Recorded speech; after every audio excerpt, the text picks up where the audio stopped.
أهلا بيك في بودكاست كلمة ونص. هنا بنختصر لك فكرة أو فكرتين من كتاب في أقل من 10 دقايق. اسمع، فكر، واطلع بحاجة. كلمة ونص تكفي وتزيد. تخيل معايا صديقنا أحمد قاعد يتفرج على اليوتيوب، وفجأة جاله إشعار على الموبايل: عرض خاص لمدة ساعتين بس، خصم 70% على الكورس اللي كنت بتفكر فيه، بس باقي 47 دقيقة. أحمد ما كانش ناوي يشتري حاجة، بس قال لنفسه: معلش، العرض حلو وانا كنت فعلا عايز الكورس ده. دفع 2000 جنيه في دقيقتين. بعدها بساعة صاحبه كريم بعت له رسالة: ايه رأيك نروح السينما بكرة سوا عشان خاطري؟ احمد كان تعبان ومش عايز يروح، بس قال: ما ينفعش اقول لكريم لا، هو اللي ساعدني في الامتحان الترم اللي فات. وافق وراح معاه رغم انه ما كانش عايز. السؤال هو: مين اللي اتحكم في احمد؟ احمد نفسه، ولا الاشعارات والعروض وضغط الناس حواليه؟ أهلا بيكم في كلمة ونص. أنا يوسف، والنهاردة هنكشف أقوى سحر في العالم، سحر التأثير. هنتكلم عن كتاب غير طريقة فهم العلماء والمسوقين للعقل البشري، كتاب Influence لروبرت تشالديني. وهنركز على سلاحين من أخطر أسلحة التأثير: المقايضة والندرة. روبرت تشالديني عالم نفس أمريكي، قضى 3 سنين يشتغل بشكل سري في شركات المبيعات والإعلانات وحتى المؤسسات الخيرية.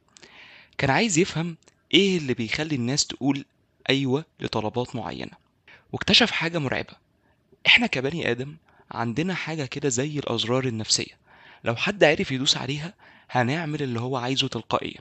وفي كتابه حدد 6 مبادئ للتأثير، بس احنا النهاردة هنركز على 2 منهم زي ما احنا متعودين عشان نفهمهم بعمق. المبدأ الأول reciprocity، المقايضة، والمبدأ الثاني scarcity، الندرة. وقبل ما نبدأ عايز أقول لكم حاجة مهمة: الهدف مش إننا نستغل الناس، لكن نفهم إزاي بننساق ورا حاجات معينة عشان نبقى أذكى في قراراتنا. أولا reciprocity، قانون المقايضة. المقايضة معناها إيه؟ لو حد عمل لك معروف هتحس بضغط نفسي إنك لازم ترد له المعروف. ده مش اختيار، دي غريزة بشرية أساسية. تعال أحكي لك عن تجربة تشالديني. تشالديني عمل تجربة في مطعم، قسم فيها الويترز لمجموعتين. المجموعة الأولى الويتر بيجيب الفاتورة عادي، والمجموعة التانية الويتر بيجيب الفاتورة مع حتة شوكولاتة صغيرة هدية من المطعم. لقى النتيجة إن المجموعة التانية من الزباين سابت تيبس أكتر بنسبة 23%. حتة الشوكولاتة اللي ب3 جنيه زودت التيبس ل50 جنيه. الأغرب، لو الويتر جاب شوكولاتة لحد وقبل ما يمشي قال له: استنى، انت طيب، خد شوكولاتة كمان، التبس ساعتها زادت بنسبة 42%. ليه؟ لأن الناس حست إن الويتر عمل personal favor، معروف شخصي ليهم. تعالوا ناخد كذا مثال من واقعنا. في الجامعة، مريم كانت بتذاكر لامتحان صعب. صديقتها نور عزمتها على كوباية نسكافيه غالية وقالت لها: الكوباية دي عشان خاطرك. بعد الامتحان بأسبوع، نور كلمت مريم، قالت لها: مريم، أنا محتاجة منك خدمة، ممكن تساعديني أكتب البحث؟ مريم كان عندها خطط تانية، بس قالت: معلش، نور ساعدتني وقت الامتحان وعزمتني وهونت عليا، وساعدتها في كتابة البحث. في البيزنس، بعض المحلات في وسط البلد زي مثلا محلات الموبايلات، أول ما تدخل البياع يقولك: اتفضل اقعد، تشرب حاجة ساقعة؟ تفتكرها كرم ضيافة، لكن في الحقيقة مجرد ما تشرب الحاجة الساقعة أو الشاي هتبقى مدين للراجل، وهتحس بحرج لو طلعت من غير ما تشتري حاجة من المحل. على السوشيال ميديا، لما انفلونسر يرد على الكومنت بتاعك أو يعمل منشن لاسمك، انت فورا بتبقى فان اكتر، وبيبقى عندك استعداد تشتري اللي هو بيرشحه.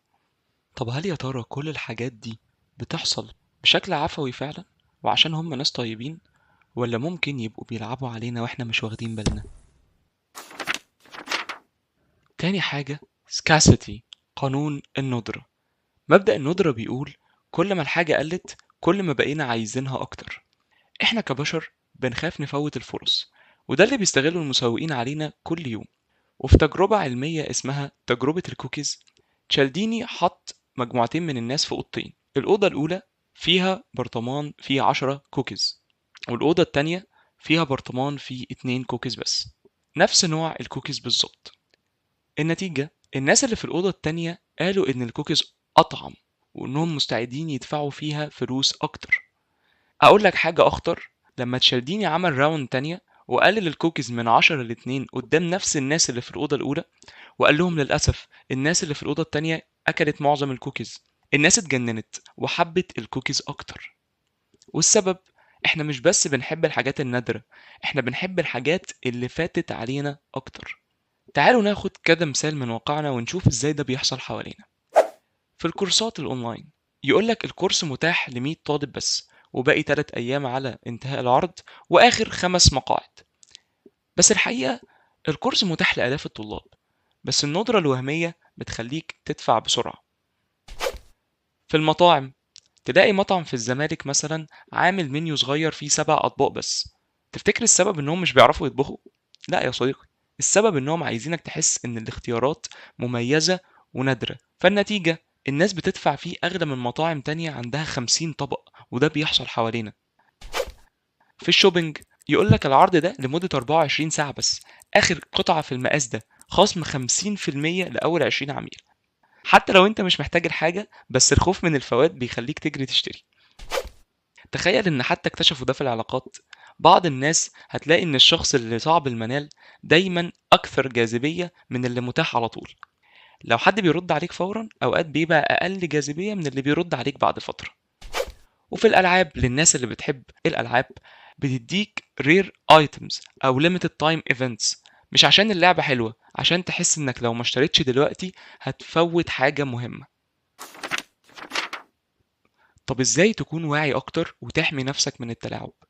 اولا، لو عايز تحمي نفسك ضد المقايضة المزيفة، الريد فلاجز هنا لو حد بيعمل لك معروف من غير ما تطلب وبعدها بيطلب منك حاجة كبيرة، او لو العطية او الهدية او المعروف اكبر من علاقتكم الطبيعية، او لو حسيت بضغط نفسي انك لازم ترد المعروف.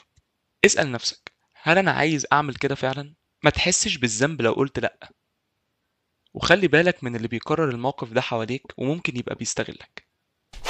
ثانيا، لو عايز تحمي نفسك ضد الندرة المزيفة، الريد فلاجز هنا زي آخر قطعة، العرض هينتهي خلال ساعات، عدد محدود، الضغط الزمني المبالغ فيه، كل ده بيخليك تنجرف ورا شراء الأشياء بسرعة. فخد وقتك، فكر كويس في القرار واسأل نفسك هل أنا محتاج الحاجة دي فعلا؟ لو كانت فرصة حقيقية هتلاقي فرص تانية شبيهة، واعمل السيرش بتاعك قبل ما تشتري أي حاجة نادرة. القاعدة الذهبية، لو حسيت انك مضغوط تاخد قرار بسرعة، دي اكبر علامة انك محتاج تبطأ. نصيحتي ليكم، كونوا اذكى من اللي بيحاولوا يستغلوكم واطيب من اللي بيحاولوا يستغلوا غيرهم. دي كانت كلمة ونص. لو عجبتك الحلقة شاركها مع اللي بتحبه، واستنى الحلقة الجاية. كل كتاب وراه فكرة، وكل فكرة ممكن تغير.